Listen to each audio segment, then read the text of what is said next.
Ok, pour cette dernière partie, vous aurez besoin de voir d'abord l'image que je mets en lien, avec ce cours pour bien voir ce qui se passe avec un prisme, mais on l'avait déjà vu en classe. Alors, un prisme, c'est un triangle, en gros, un triangle en 3D taillé dans du verre, en fait, hein, et qui a la particularité de séparer les différentes composantes lumineuses, les différentes radiations d'une lumière blanche. Donc, on avait vu dans le cours précédent que la lumière blanche du soleil, en fait, c'était l'arc-en-ciel tout plein, une infinité de couleurs, en fait, qui allait du bleu jusqu'au rouge, et qui était définie par leur longueur d'onde, si vous vous souvenez de ce que c'est. Donc si c'est pas très clair, n'hésitez pas à me poser des questions, j'y répondrai à chaque fois avec plaisir, parce que je sais que c'est pas forcément facile de suivre juste une vidéo comme ça, sans trop d'animation. J'ai l'habitude de assez gesticuler en plus au tableau. Donc voilà, donc ça c'est mon prisme. Et quand je balance de la lumière blanche dessus, qu'est-ce qui va se passer? Il va se passer que à l'interface entre l'air et le verre, c'est du verre ici, bah, j'ai un rayon qui arrive, une interface, donc il y a le phénomène de réfraction qui arrive. Alors il y a aussi le phénomène de réflexion, hein. Là il y a une partie du rayon qui va se réfléchir, mais ici pour pas surcharger le schéma, on va pas s'en occuper. Et donc, qu'est-ce qui se passe? On remarque que le rayon lumineux, il va pénétrer à l'intérieur du verre.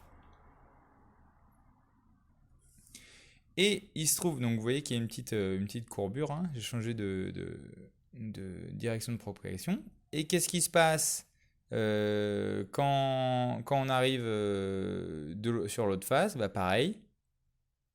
Hop, alors si je suis, hop, il y a une petite modification de la trajectoire. Alors pourquoi est-ce que j'ai fait ça en rouge? Eh ben, le prisme, on a vu qu'il séparait les différentes couleurs. Donc en réalité, ce qui se passe ici, c'est qu'il y a une partie rouge, une partie bleue, une partie verte, une partie jaune. Bref, il y a tout le spectre lumineux qui est présent et qui va recréer ici notre arc-en-ciel. Et pourquoi ça? On peut se dire pourquoi est-ce que il y a séparation des différentes couleurs. Donc là, c'est une partie un petit peu plus ardue. Déjà, vous, ce que vous avez à comprendre, c'est que le prisme, quand il y a de la lumière qui est blanche qui arrive ici, les différentes composantes de cette lumière blanche, caractérisées par les différentes longueurs d'onde, ne vont pas ressortir avec le même angle. Et c'est ça qui est super important, parce que si ça ne ressort pas avec le même angle, en gros, bah, ça sépare les rayons. Et d'où ça vient ça? Et c'est là qu'on attaque un petit peu le plus costaud, mais pas tant que ça finalement. En fait, ça vient du fait que cet indice-là du verre, et de l'air d'ailleurs aussi, mais les indices de réfraction dépendent de la longueur d'onde. Qu'est-ce que ça veut dire ça? Ça dépend de la longueur d'onde, donc ça dépend de la couleur. Ça veut dire que le n du verre, ça va dépendre de la couleur de mon rayonnement. Ça veut dire que le N vert du bleu, ça va pas être le même que le N vert du rouge. Alors vert VE2RE, hein, bon, ça peut prêter à confusion. Mais l'indice de mon prisme là, pour le bleu, sera pas le même que l'indice de mon prisme pour le vert et pour le rouge et pour toutes les différentes couleurs. Donc pourquoi est-ce qu'on a des angles différents? Eh ben, on va voir. De base, on a notre loi de Snell-Descartes qui nous dit NR sinus I1 égale N du vert fois sinus IR. I2, pardon. Avec I2, c'est le petit angle qui est ici. Avec I1, hop, l'angle incident ici. Ok? Donc ça, c'est ma loi de Snell-Descartes. J'ai mon début avant d'arriver sur l'interface et ma deuxième partie quand je suis dans l'interface. N de l'air, c'est le même pour tout le monde. Et surtout, sinus I1, c'est le même pour tout le monde. pour toutes les radiations qui sont dans le blanc. Tout le monde arrive ensemble.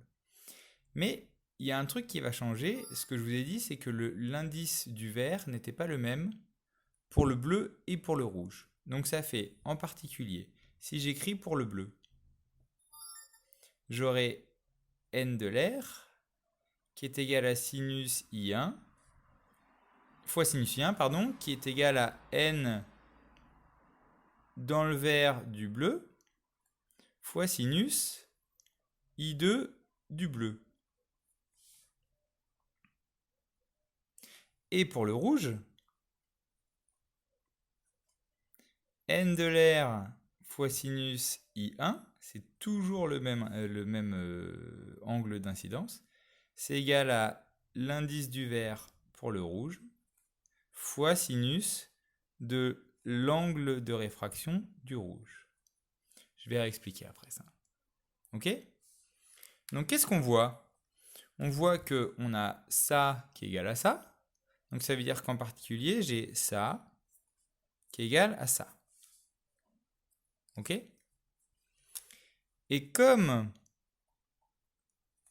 les indices de réfraction pour le bleu et pour le rouge ne sont pas les mêmes, alors nécessairement, vu que j'ai ça égale ça, enfin tout ça là, tout ce qui est entre parenthèses égale tout ça entre parenthèses, si n vert du bleu n'est pas égal à n vert du rouge, alors c'est-à-dire qu'on ne peut pas avoir ça égale ça. Les sinus ne peuvent pas être égaux. Si ça est différent de ça, ça veut dire que ça est différent de ça. Donc ça veut dire qu'on a sinus de I2 bleu différent de sinus de I2 rouge.